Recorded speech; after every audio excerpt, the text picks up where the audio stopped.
ఇక ఈనాడు ఆంధ్రజ్యోతి రాసిన పచ్చి అబద్ధాల వార్తలు నిజంగా రోజు రోజుకి నీచాతి నీచంగా దరిద్రంగా తయారవుతున్నారంటే ఆశ్చర్యం కాదు, అవాస్తవం కాదు.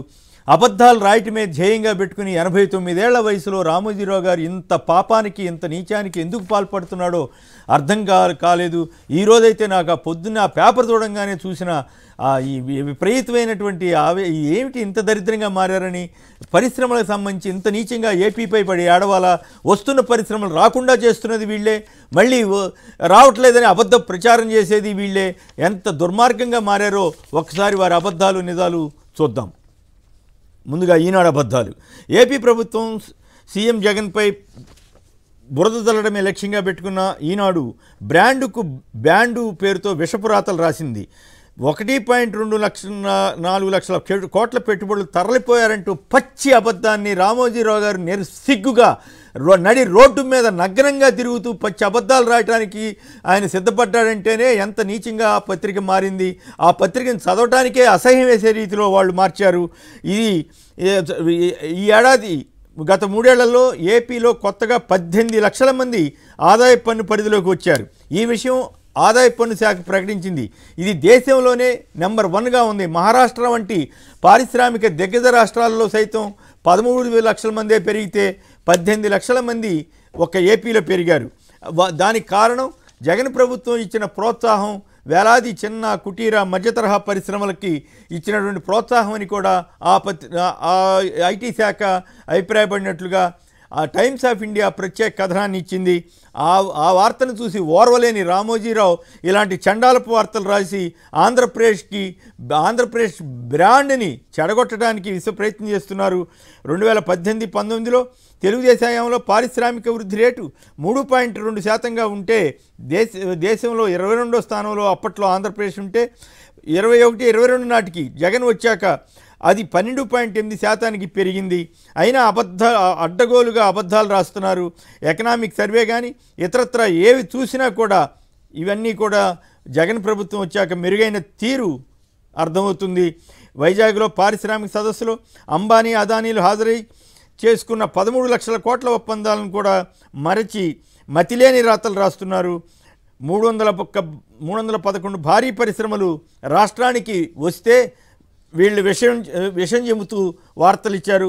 ఒక్కసారి ఈ పరిశ్రమలకు సంబంధించి ఈనాడు అబద్ధమని రుజువు చేసే సమాచారం రిలయన్స్ అంబానీ గారు ఏమన్నాడో ఒకసారి వినండి. రిలయన్స్ అంబానీ గారు అంటే రామోజీరావు గారికి ఎంతో భయం భక్తి ఉన్న సంగతి తెలిసిందే కదా. వారేమన్నారో ఒకసారి విన్న తర్వాత మిగతా అబద్ధాల్లోకి వెళదాం. Dear Jagan Garu, Andhra Pradesh has grown phenomenally under your visionary and youthful leadership. Be it economic growth or ease of doing business, the state today ranks among the best in India. My warm congratulations to you and all the officials of the government of Andhra Pradesh. There is energy, enthusiasm and ambition among the youth. There is hope, optimism and dynamism among the business community, and there is an all-pervasive confidence that Andhra will emerge as a leading player in New India's growth story.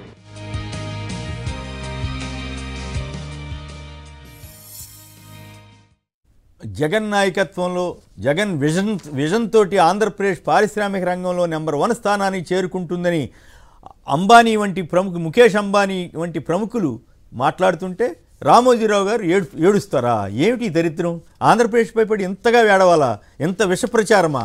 చి చాలా దుర్మార్గంగా ఉంది రామోజీరావు గారు. ఇది చెప్పడానికి అసలు ఏమిటి journalism చేస్తున్నారా, మీరు ఇంకేదన్నా చేస్తున్నారా? చి దరిద్రం. ఇక మరికొన్ని అబద్ధాలు చూద్దాం. థియేటర్లపై జగన్ దండయాత్ర అంట. పోలీసు రెవెన్యూ అధికారులను పంపి రాజధాని ఫైల్స్ ప్రదర్శన నిలిపివేత అంట. ఇక ఈ అబద్ధాలకి అంతులేదు. అసలు విషయం ఏంటంటే కోర్టు ఇచ్చిన ఉత్తర్వులు అమలు చేయడానికి అధికార యంత్రాంగం తీసుకున్న చర్యల్ని జగన్ ప్రభుత్వానికి ఆపాదించి చెత్తా చెదారం అంతా కలిపి ఈనాడు పత్రిక రాసింది. ఇక మరో అబద్ధం. దారి తప్పిన పనులు, గ్రామీణ రహదారుల నిర్మాణానికి చేతులు రాని జగన్ అంటూ మళ్ళీ రాసిందే రాసి పాసిపళ్ళ దాసులాగా ఎంత పాసిపట్టిపోయి ఇంత దారుణంగా రాస్తున్నారో చూడండి. ఇప్పుడు ఈ రోడ్లు అనేది నిరంతర ప్రక్రియ. కొన్ని చోట్ల బాగుంటాయి, కొన్ని చోట్ల తుఫానులు వచ్చినాయి. మన ఉదాహరణకి నెల్లూరు జిల్లాలో కొంత దెబ్బతింది. ఆ దెబ్బతినడానికి జగన్ కారణం అని రాస్తే దిక్కుమాలితనం ఏంటి? అసలు ఈ జర్నలిస్టులా లేకపోతే ఇంకేమన్నా దరిద్రపు పనులు చేసేవాళ్ళు అర్థం కాకుండా ఉంది. ఓకే, ఎన్నిసార్లు రాస్తారు? పోనీ రాస్తే కూడా టీడీపీ హయాంలో 23,792 కోట్లు 5 ఏళ్లలో ఖర్చు చేస్తే జగన్ వచ్చాక 42,236 కోట్లు తోటి రహదారులు, కొత్త రహదారులు నిర్మించారు. అయినా కూడా వీళ్ళు ఎక్కడో ఒక చిన్న గోయపడింది అనుకోండి, ఇంకేముంది అసలు మొత్తం రాష్ట్రం అంతా గోతులమయమని ఆంధ్రప్రదేశ్ నాశనాన్ని కోరుకుంటున్నట్లుగా రాస్తున్నారు తప్పితే ఇంకోటి కాదు. ఇక ఆంధ్రజ్యోతి వాళ్ళ అబద్ధాలకి ఇక అంతే లేదు. అధికారం చేస్తే వీరభద్రుడే అంటూ సొంత పార్టీ వారిని ఎవరో ఒక ఎమ్మెల్యే మీద పడి ఏడవటం, వ్యక్తిత్వ హననం, శృతి మించి మతి చలించి గతి తప్పి ఈ రాధాకృష్ణ రాసే వార్తలకి అంతు లేకుండా పోయింది. చంద్రబాబు భజన చేస్తూనే అధికార పార్టీపై, ఆ పార్టీ నేతలపై పడి ఏడవడం అనేది రామోజీ రాధాకృష్ణను పెట్టుకున్న లక్ష్యం. ఇక ఇంకొక అబద్ధం, వెల్లంపల్లి రాజకీయానికి కాపు యువకుడు బలి అంటే కాపుల్ని రెచ్చగొట్టడం కోసం చెత్తా చెదారమంతా రాస్తారన్నమాట. ఒక యువకుడు కైకాల చరణ్ అనే వ్యక్తి అనుమానాస్పద స్థితిలో మరణించాడు. దీనికి వాస్తవం ఏంటంటే పచ్చ రాజకీయానికి మద్దతు ఇవ్వడంలో ముసుగులు తీసి నాట్యం చేస్తున్న ఆంధ్రజ్యోతి మరో దిగజారుడి కథనం అల్లింది. యువకుడు మృతిపైన అనుమానపు రాతలు రాయడం, దుష్ప్రచారాలు చేయడం, ప్రతిదానికి వైఎస్ఆర్ కాంగ్రెస్ నేతల మీద ఈ 2 నెలలు ఆంధ్రప్రదేశ్లో ఎవరు మరణించకుండా ఉంటే అదృష్టం. ఎందుకంటే ఎవరు ఏ రకంగా సరిపోయినా సరే ఏదో రకంగా తీసుకొచ్చి వైసీపీకి, జగన్ ప్రభుత్వానికి అంటగట్టడం అనేది ఈనాడు ఆంధ్రజ్యోతి లక్ష్యంగా పెట్టుకున్నాయి.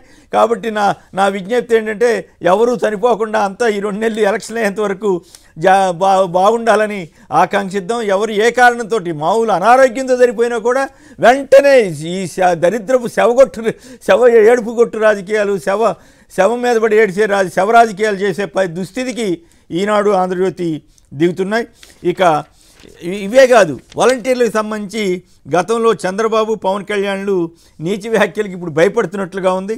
తాము వాలంటీర్లను ఏమీ అనలేదని ఇప్పుడు బుకాయిస్తున్నారు. ఆ వీడియో కూడా ఒకసారి చూద్దాం. వాలంటీర్ల మీద ఆంధ్రజ్యోతి ఇవాళ కూడా ఏడ్చింది. వారికి అవార్డులు ఇవ్వడానికి కూడా రాధాకృష్ణ ఓర్చుకోలేకపోతున్నారు. అంతర్జాతీయ సంస్థ ఎడెక్స్తో ఆన్లైన్ కోర్సులకు సంబంధించి ఏపీ ప్రభుత్వం ఒప్పందం కుదుర్చుకుంటే ఈనాడు పత్రిక పిల్లలపై పడి ఏడుస్తోంది. పేద పిల్లలకు అండగా ఉండడాన్ని చూసి రామోజీరావు ఓర్వలేకపోతున్నారు. మళ్ళీ 10 ఏళ్ళ ఇక మరో ఇదేంటంటే 10 ఏళ్ల నాటి సిబిఐ అక్రమ కేసుల్ని ఈనాడు పత్రిక ప్రచారం చేస్తూ రాక్షసానందం పొందుతోంది. ఈనాడు ఆంధ్రజ్యోతులకి కొత్త విషయాలేమి దొరక్క పదే రాసి వికృతానందం పొందుతున్నారు. మరి ఆ మాటకు వస్తే చంద్రబాబు మీద, రామోజీరావు మీద ఉన్న కేసులు కూడా రాసుకోవచ్చు కదా, అవి రాయరు. ఒక రకంగా ఈనాడు ఆంధ్రజ్యోతి పత్రికల్లో పనిచేసే జర్నలిస్టుల పరిస్థితి బానిసత్వం కంటే ఘోరంగా తయారైందని ఇవన్నీ చూస్తే అర్థమవుతుంది. ఇది కేవలం నేనేదో ద్వేషంతోటో ఇంకొక కారణంతో చెప్పడం లేదు. నిజానికి నాకు చాలా బాధ కలిగిస్తోంది. దీనివల్లే అనవసరంగా కులాల మీద, వాటి మీద చిచి ఈ కులపాళ్ళు ఇంత నీచంగా మారతారా, ఇన్ని అబద్ధాలు ఆడతారనే పరిస్థితి ఈ రామోజీరావు, రాధాకృష్ణ తెచ్చుకుంటున్నారు. అలాంటివి చేయొద్దు. నిజాయితీగా వాస్తవాలు రాయండి, అబద్ధాలు రాసి ప్రజల్ని మోసం చేయొద్దు. తద్వారా మీ వర్గాన్ని, మీ ప్రజల్ని అవమానించేలాగా మీరు మారొద్దు అని మరొకసారి కోరుకుంటున్నాను.